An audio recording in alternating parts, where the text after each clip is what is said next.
Hi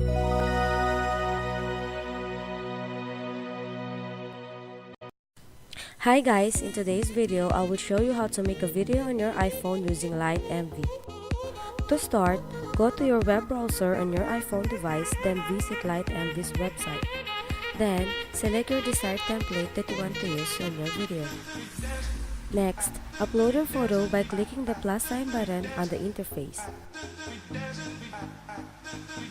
Once completed, click the Produce button to create a video, then wait for it to be processed.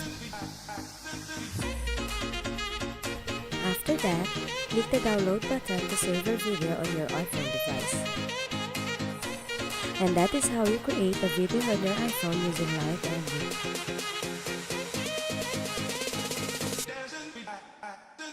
Thank you for watching.